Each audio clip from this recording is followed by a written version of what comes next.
And welcome to another edition of South Texas Crossfire. This is attorney Joe Flores reminding you to join us each and every week. I'm getting a little older, so I wore my specs today. But we want to thank Carlos Lopez and Lopez Broadcasting for all they do, especially Don Humberto Lozano Lopez, who passed on. But he lives with us through television and radio and everything we're doing. And now that Hispanic Heritage Month is upon us, I wanted to bring on a very good friend and colleague, the publisher of El Defensor and El Pueblito, and that's Homero Villarreal. Good morning, Homero. How are you? Always an honor to be here, Joe. Yes, sir. Thank you for showing up. Well, let's jump in feet first. It's Hispanic Heritage Month, and I think that we've seen anything we've seen anything but little waves. We've seen big waves, tsunami of political waves with the Hispanic culture rocking an election and becoming the fastest growing and largest minority. What can you tell us about what's going on right now in the pulse of the Hispanic community in America? I think that the stats are there. The Hispanics have the numbers. As far as organization, that's the next phase. I think that we also have a new pope. We have several prominent Hispanics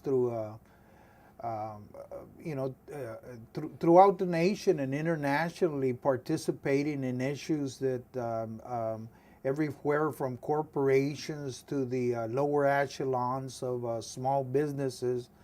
And Hispanic heritage, what does it mean? Well, Hispanic heritage, as defined by in the United States, is basically starts around August, mid-August to mid-September.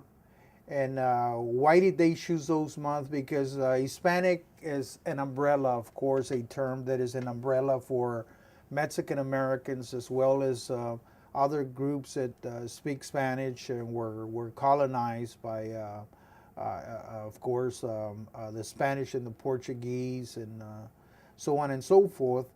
The Hispanic Heritage Month, basically it's a time where we're trying to promote of course, the positive achievements that Hispanics have had in America.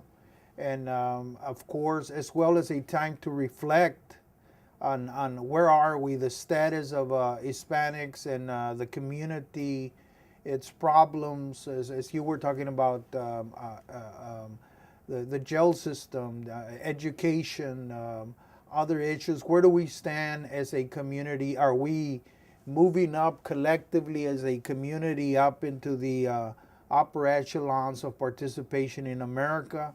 Or are we still stagnant as a community in a certain base? And that's what really the heart, the wrinkle, and the heart of what Hispanic heritage means. Because and when we're talking about Hispanics, of course, in this area, we're talking basically about Mexican Americans. Mexican Americans with a history, Mexican Americans who are large in numbers.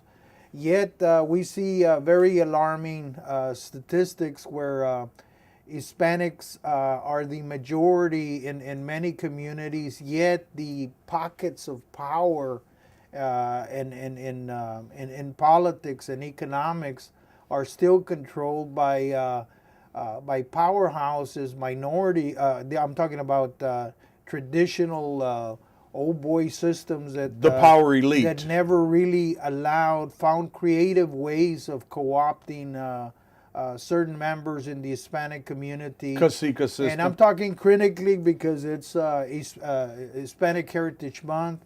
And to point as an example here is there's going to be a new school, and we see I remember the old Mexican American Hispanic Chamber when it initially started. I think William Bonilla brought up that in one of the interviews that it was really a struggle when small businesses here in Corpus Christi were trying to organize, and how they brought in some grant writers, some people that had some skills, lawyers, a few doctors, and eventually it took off and against tremendous resistance, and eventually it evolved into the modern Hispanic chamber that we have. But and somewhere in the process, we're starting to see that the Hispanic chamber in Corpus Christi, and this is me personally, doesn't reflect the opinion of the show or anybody else. I think there's been some high degree of co-optation, where we see the one of the power structures in Corpus Christi. Like recently, there won a school. This is Hispanic Heritage Month. They haven't introduced any Hispanics to name schools, new schools after. They're bringing up people like Lloyd Neal and other people, and they really have an empty list of Hispanics, and they don't see anyone around. Keep in mind that the majority... I thought it was insulting personally, and it doesn't reflect the station, that they didn't think of Joe Gonzalez, our commissioner. Yeah. He's done so much for education. From bankers to lawyers, and I confronted one of the judges leaders. I confronted one of the leaders of the Hispanic chamber, and they said, if you're not a member, you don't have a voice or standing. I said, really? I think every Hispanic and Latino in South Texas has voice or standing. The reason I am not a member is it's like going to the NAACP and there's 3/4 white in there that are being acknowledged and aggrandized. And, there's nothing wrong with inclusion, but we shouldn't forget the 50 years ago where there was a sign that said no Mexicans, no Spanish, or dogs allowed in this restaurant. And this is not a reflection on KTMB. This is my opinion. I agree with you that there is some co-opting going on where this is almost a puppet show for Lloyd Neal.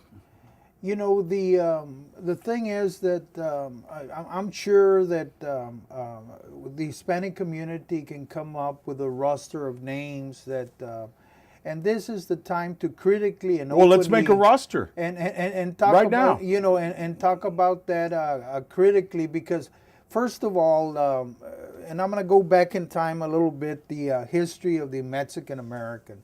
You pick up a traditional book on Mexican Americans, and they picture our history as like between the Spanish and the Indian, like a marriage made in heaven.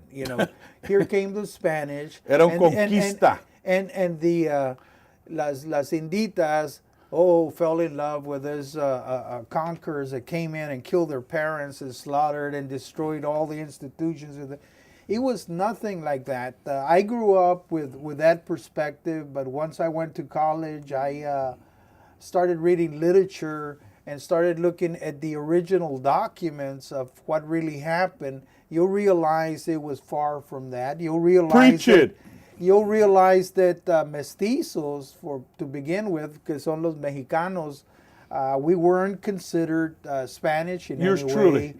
We were considered, in fact, in the early years, by our own church as being half beast and half human. Believe it or not, you have chronicled letters of bishops communicating with each other that are in the library. They could go look, and they're having a discussion.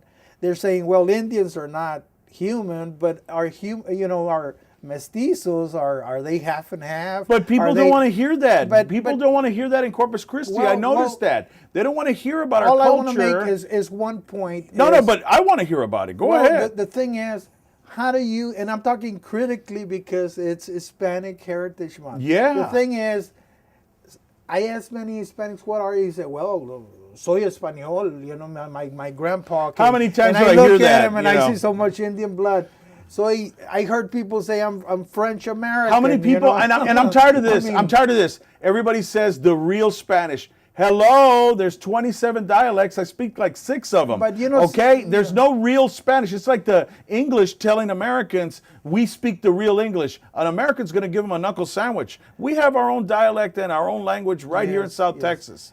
We're starting to see, for the first Don't get me time, we're started. starting to see media, Hispanics controlling their own media. Thank you. My last discussion when Jesse Jackson was in town, we talked for a little while. Yes. And one of his main points was, I brought up the issue of stereotypes of Hispanics in Hollywood, and he said, "Well, it's the producer. We need, if you're not the producer, it's gonna filter down and pipe down." And Well, it's the pimps, same drug thing dealers, and in whores. media, and I think On the media. so now media It's is gotta change. important for Hispanics to start inputting, critically start voicing their There you go. opinions. But basically, what happened to the Mexican American or in his psychology, and I've always talked about this because if we don't reflect on this, is something happened to us in history. And I think what happened to us is the colonialization. And what does colonialization do? Well, it affects your collective identity as a people. Who are we as a people? We become defined by people who dominated the politics, the economics, the institutions, and thus they try and make us a byproduct. We're faced with this daily forces. And even looking at school, the old Tom and Dick story that doesn't represent from the first day of school, you're being socialized into what you should be. And Being spanked for talking Spanish. Remember that? Well, the early days, in school, when I went to school, we would get slapped on the face by the teacher. It was a For common speaking practice. Spanish. There was capital punishment, of course. It was basically to erase a lot of the traditional culture that I don't want to get too much into that, but zooming into the future. Go ahead. What are our status here in society and in the world to begin with? And one of them is that our collective identity has suffered because we need to control, get more people to be in every facet, from bankers to every institution that exists, humanizes. As Ray Hill was pointing out, the system has become sometimes too callous, where a corporate America now is getting to the jail system and is making money out of defining deviants and It's a prosecuting billion-dollar industry to house our Americans. We have twice as many people in prison or in supervised release than China, Russia. We beat South Africa and Iran in locking up people. And this is the home of the free? In our new edition del Pueblito, I read an article, Latinos en Estados Unidos sufren prejuicios y maltrato. It's really an article by the American Bar Association, a conference they had in San Francisco.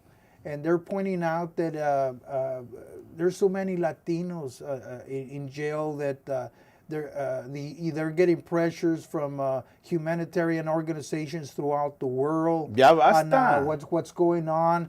There's in education, Latinos, you still have 50% of Latinos undereducated, not finishing high school. You still have segregation at an all-time high. You still have, and there's even campaigns openly. You see Facebook every day against the immigrant population, and then which is code for attacking all Hispanics. Yes, it's code for attacking all Hispanics. Because when they went to go see the congressman, I didn't mean to interrupt, but when LULAC went over there, you know what everybody said? Go back where you came from. Okay, I talked to Joseph Ramirez. I said, we've been here. You're the ones who came from Tennessee and Arkansas, and you made two promises: speak Spanish and become Catholic. Look what happened. Now we're Texas, which is a good thing. Yeah. But I'm just saying that when it comes down to it, it's not really about the immigrant. It's about Hispanics and Latinos in general. Yeah. It's an attack on all Hispanics. Anchor babies. What else do they say? What are the other racial slurs they say on Hispanics? Yeah, there are just so many that. But the thing is, Joe, that I talked about the collective identity, the negative part that is injected. You hear about something that people have never challenged. In history, Aztecs sacrificed so many people. Oh, yeah. And if you look at history and you look at the documents who really wrote that, you realize that there's really no documentation. The only documentation that came was in the third or fourth letter from Hernán Cortés to the Queen of Spain saying, I need more soldiers, I need more resources. And these people, look at what they're doing. They're After he actually dropped some peyote and mescal, and he wrote that letter. Hernan Cortés, when he came to Hispaniola, I think he was 17 years old. 17. Here you have such a complex culture and civilizations in the Americas. How could this young man even comprehend what was going on? But one thing is, the second document that exists that records human sacrifice was from a man called Bernal Díaz del Castillo. He wrote a book called La Conquista de la Nueva España. Remember, Mexico's real name is not Mexico. Did you know that? We los Mexicanos call it Mexico. Mexico has never been named Mexico. It's a term that has been around before the Spanish came. It was the original name of the Mexica.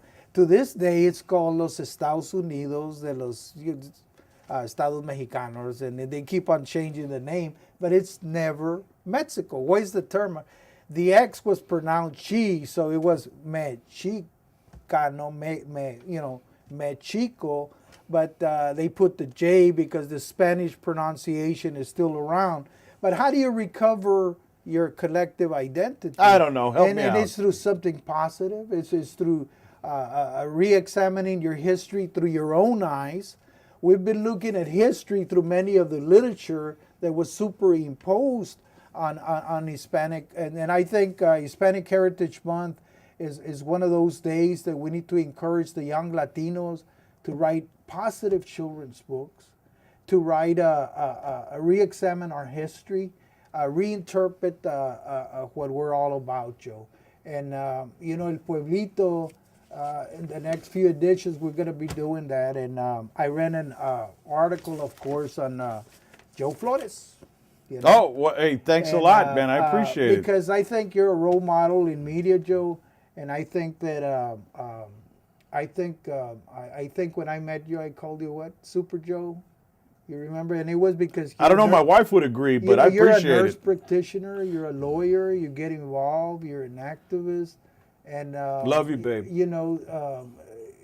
That makes you a role model. I appreciate it, man. You're going above and beyond your own interests and serving those of the larger community, and we're going to be spotlighting many other people like that. And our struggle to define ourselves is the time in Hispanic Heritage Month. And anything you want to inject, Joe? Well, all I want to say is, look, I love my white brothers and I love my black brothers and sisters. And, the Spanish were worse than anything that the Anglos ever did to the Mexican race, okay? But I want to say that sometimes when you come out on TV and radio, and I encourage the young people out there, that you've got to be the skunk at the cocktail party. You've got to be the person that's going to, not everybody coming along. I had one guy say, well, we're above that. It's not us versus them anymore. Really? That's why there's disparate numbers of blacks and Hispanics in prison. That's why there's racial profiling. That's why in Arizona you got to carry a license like in Nazi Germany in 1938, right? If we don't bring out these issues, Hispanics are going to be lulled into this false sense of security for the last 50 years that everything's kumbaya and that, keep scrubbing. It'll never come off. We can't keep hating our own culture. We have to embrace it. This is the best time. Now everybody's saying, oh, Hispanic this, Latino that, and the Republicans ratcheted down their dialogue because they got their butt kicked in the elections. And that's very important, Joe. But I think for me, I would like to see the young Hispanics not to leave town, invest in your community. Amen. Find positive role models in our courthouses and the banks. And we have judges like Robert Vargas, who came from a small town, Robstown. Amidst the struggles, he was an activist, a positive activist in education, in politics, and he humanized the system. Earlier we heard about Ray Hill, and he talked about how Hispanics and how the system somehow places all these obstacles. Well, they can be overcome gradually, and that's how we're going to humanize the system. And I think media is going to play an important role. We need to define ourselves, have discussions and pláticas, social leisure talks with our people, reinforce the familias that we have, and just zooming in on Corpus Christi, just to give you a little view of Love if we're being Corpitos. represented or not. Let's zoom in on law enforcement. The majority, well, let's zoom in on CCISD education. The majority, like something like 60 or 70% of all kids are Hispanics. And we have a superintendent, of course, that is not Hispanic, and I'm not trying to profile him in a bad way, but what I'm saying is something's going on. We got a superintendent that's non-Hispanic. We got a sheriff's department, non-Hispanic. We got a police chief that's non-Hispanic. And then we go through all this major nonprofits and where all the money is and power, and you see the nonprofits. We see that are white controlled power bases that recruit the Hispanics. They co-opt the Hispanics. And that needs to change. And I'm being critical. It's a Hispanic heritage. Good. The struggle of our paper, everybody knows that we started El Defensor in Robstown. We faced issues in many of the little towns like Taft that we entered. I loved it when you threw down that paper and they wanted to bust you. I love it, man. People have heard of freedom of speech, but for somehow, when you throw a Pueblito, a Defensor in there, it's Hispanic, freedom of speech.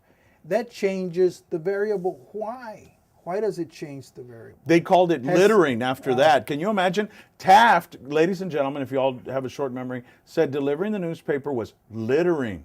But they actually passed an ordinance making it illegal to distribute our paper. They forgot about the First Amendment in Taft, I guess. Not to pick on Taft. And basically it's because the power structures in place don't want to change. They want the same control. But I believe in the Try to pass an ordinance on this television show, please. I think we got, even in our early history, who invented the zero, Well, we Maya, did. Who invented, cattle and ranching? Who extracted the gold from the raw material, the scientific process to make, people eat mashed potatoes, and then people get in a car, they see a tire, an air tire, can invent the little, where you put in the air, the tube that's inside so it won't explode. Think about it. They never tell you. People turn on their color TV.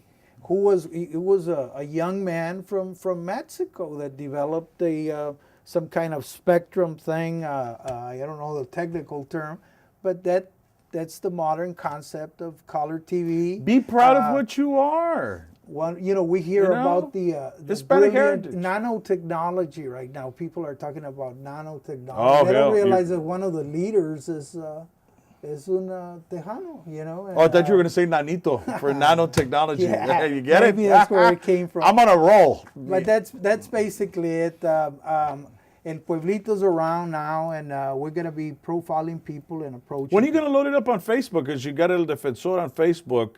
I want to encourage everybody to like El Defensor on there and El Defensor. And even if you don't like it, click on it anyway, because that's the only choice they give you on Facebook. Yeah. So I want you to pay attention. Love him, hate him, never ignore him. Closing arguments, we got like 3 minutes. Take it away. Well, I'll let you tell us a little bit about your struggle, Joe. I know we profiled you in the article. Here's the deal with me. Personally, I really bring on the guests because I talk way too much. The judges know that, especially Vargas and Judge Vargas and everybody else. But but I will say this: that my father had to drop out of school in 8th grade, called a dummy. Estaba bien moreno y todo. And his dad stroked out. So he took over the farm when he was 14. His other brothers were armed forces. Falfurrias, Texas, near Los Olmos.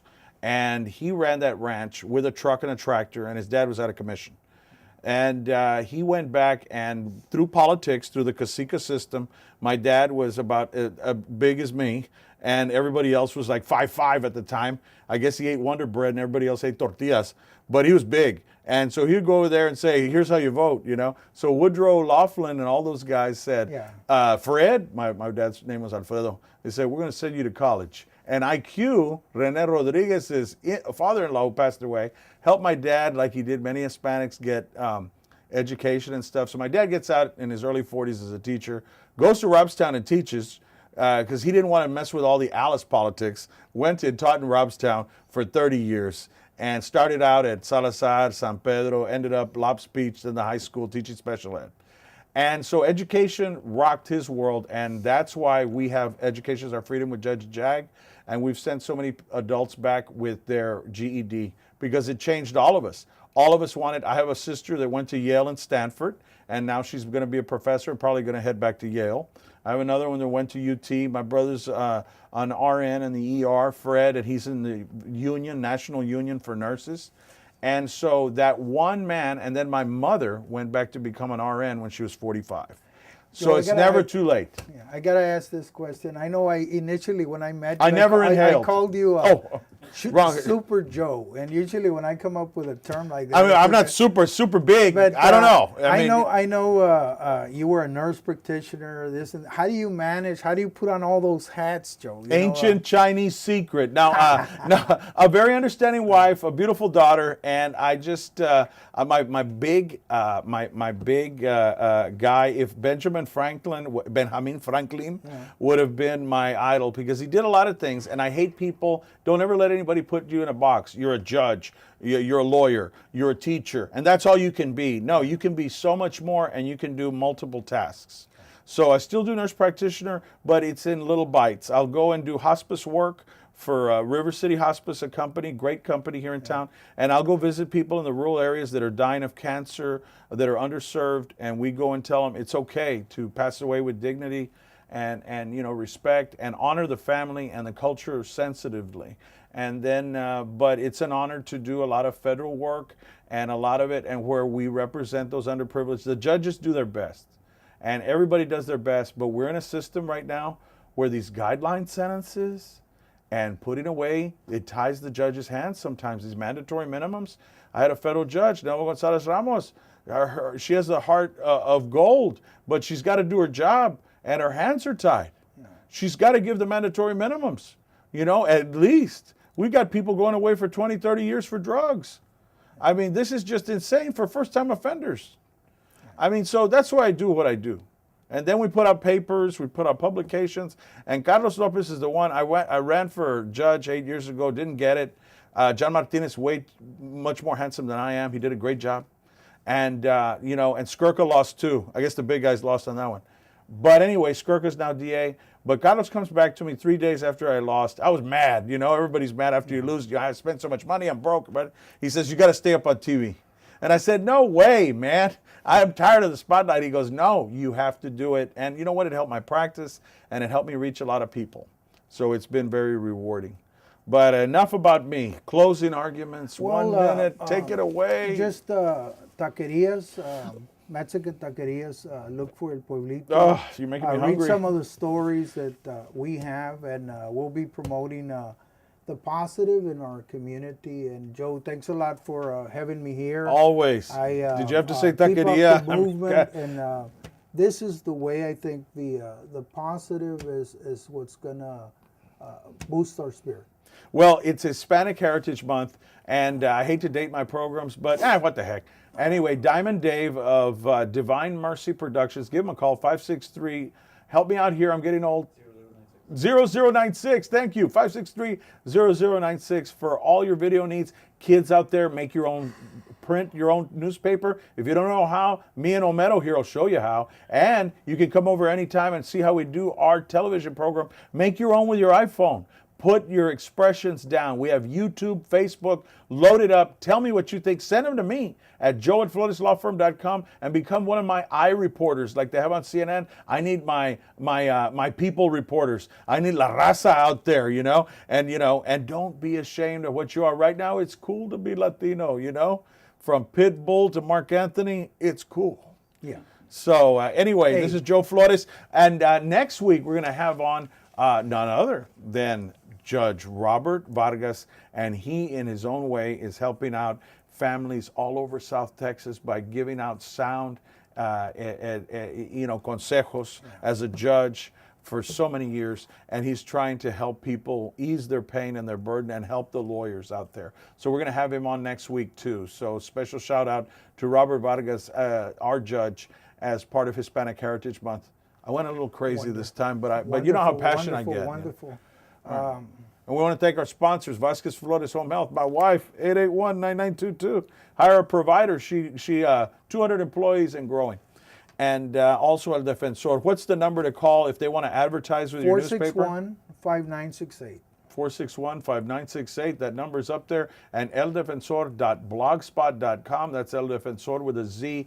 And then El Pueblito también. And then, this show dedicated to our good friend, Tom Greenwell, a great judge. And congratulations to Judge Stith, who will be taking his place. If Tom was alive, I'm sure he'd say that those are big shoes to fill, but David can do the job. So welcome, Judge Stith.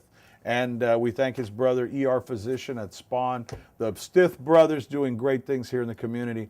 We're out of time. The camera's smoking, and there's a cane coming out. We got to go. But thank you all, and God bless you.